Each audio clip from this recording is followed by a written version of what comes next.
Assalamualaikum warahmatullahi wabarakatuh. Perkenalkan, nama saya Lutfiah Karisma Winsa Putri dengan NIM 21313131035 dari jurusan Pendidikan Islam Anak Usia Dini kelas 6B. Di sini saya akan mempresentasikan diskusi saya yang berjudul Konsep Pendidikan Inklusi untuk memenuhi tugas pendidikan inklusi. Selamat menyaksikan. Materi yang pertama, kita akan membahas sejarah konsep pendidikan inklusi. Sejarah konsep pendidikan inklusi dimulai di negara-negara Skandinavia seperti Swedia, Denmark, dan Norwegia sebelum kemudian diadopsi oleh Amerika Serikat dan Inggris. Konsep ini berkembang seiring dengan berkembangnya kesadaran akan hak pendidikan bagi semua individu. Indonesia sendiri telah berkomitmen terhadap pendidikan inklusif sejak tahun 1954 dengan pembentukan Undang-Undang Pendidikan Nomor 12 Tahun 1954. Kemudian pada tahun 1986, Indonesia mulai menerapkan konsep pendidikan inklusif melalui sistem pendidikan terpadu, di mana anak berkebutuhan khusus atau ABK dapat bersekolah di sekolah yang sama dengan siswa pada umumnya. Penerapan konsep ini semakin matang dan diatur lebih khusus melalui Peraturan Menteri Pendidikan Nasional Republik Indonesia Nomor 70 Tahun 2009. Hal ini menunjukkan upaya Indonesia dalam memberikan akses pendidikan yang inklusif bagi semua individu, termasuk mereka yang memiliki kelainan fisik dan mental. Materi yang kedua, kita akan membahas konsep dasar dan pengertian pendidikan inklusi. Konsep dasar pendidikan inklusi. Menurut Salamanca Statement, prinsip mendasar dari pendidikan inklusif adalah selama memungkinkan semua anak seyogyanya belajar bersama-sama tanpa memandang kesulitan ataupun perbedaan yang mungkin ada pada mereka. Kedua, menurut Sapon Sevin Onail tahun 1995 menyatakan bahwa pendidikan inklusif sebagai sistem layanan pendidikan yang mempersyaratkan agar semua anak berkelainan dilayani di sekolah-sekolah terdekat di kelas reguler bersama-sama teman seusianya.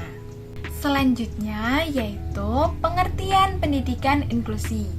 Pendidikan inklusif dalam Permendiknas Nomor 70 Tahun 2009 yang sudah saya sebutkan tadi ya, didefinisikan sebagai sistem penyelenggaraan pendidikan yang memberikan kesempatan kepada peserta didik berkelainan dan memiliki potensi kecerdasan dan atau bakat istimewa untuk mengikuti pendidikan atau pembelajaran dalam lingkungan pendidikan secara bersama-sama dengan peserta didik pada umumnya. Nah, selanjutnya materi ketiga yaitu prinsip pendidikan inklusi. Nah, di sini teman-teman bisa lihat ada berapa ya? Iya betul, ada 5 prinsip pendidikan inklusi. Yang pertama yaitu prinsip pemerataan dan peningkatan mutu. Yang kedua yaitu prinsip kebutuhan individual. Yang ketiga ada prinsip kebermaknaan. Dan keempat ada prinsip keberlanjutan. Dan terakhir yang kelima ada prinsip keterlibatan.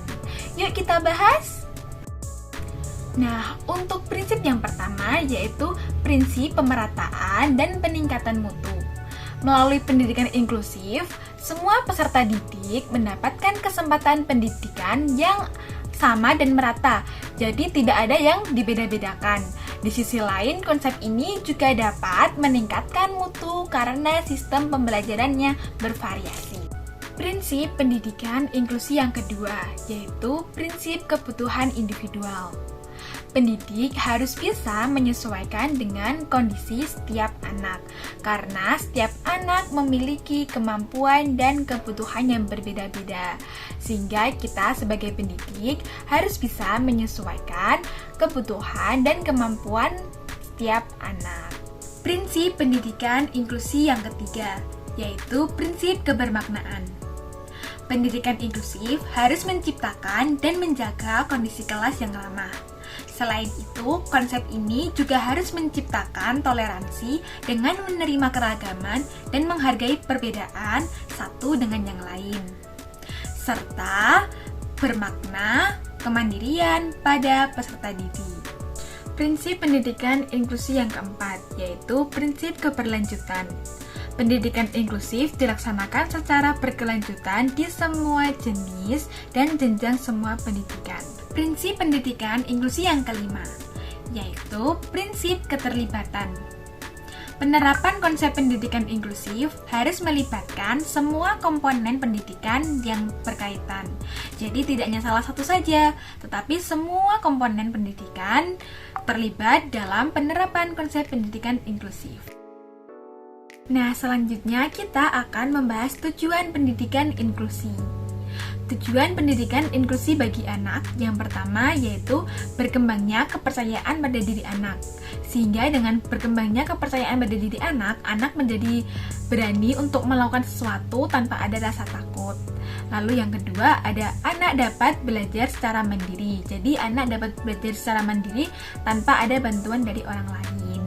Namun sebagai pendidik kita juga harus memantau sesuai kebutuhan dan kemampuan anak. Lalu yang ketiga ada anak mampu berinteraksi secara aktif. Jadi anak itu berinteraksi dengan teman sebayanya atau lawan bicaranya dengan aktif tanpa ada rasa tidak percaya diri pada dirinya. Selanjutnya yaitu tujuan pendidikan inklusi bagi guru.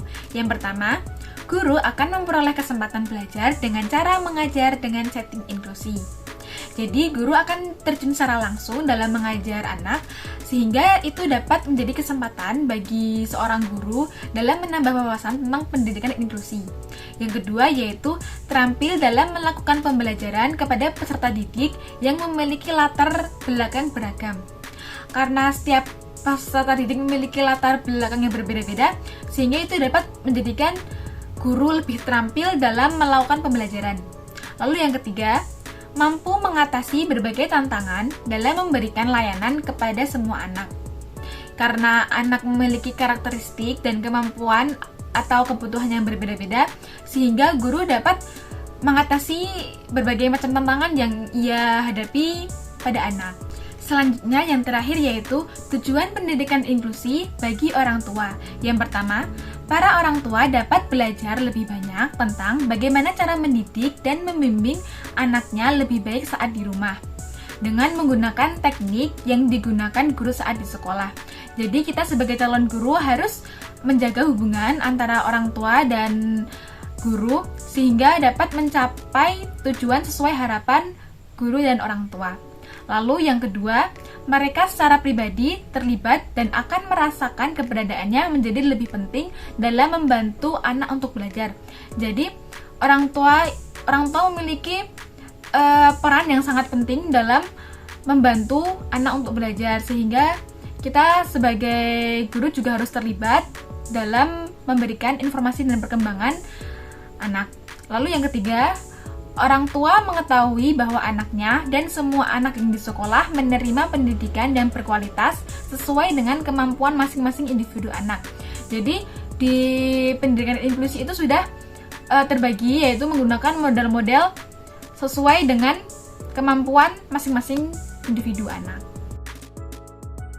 Selanjutnya, karakteristik pendidikan inklusi. Yang pertama, anak berkebutuhan khusus atau ABK belajar dalam satu lingkungan pendidikan secara bersama dengan anak lainnya. Jadi tidak dibedakan atau disendirikan. Yang kedua, murid memperoleh layanan pendidikan sesuai dengan kemampuan dan kebutuhannya. Jadi disesuaikan dengan kemampuan dan kebutuhan anak.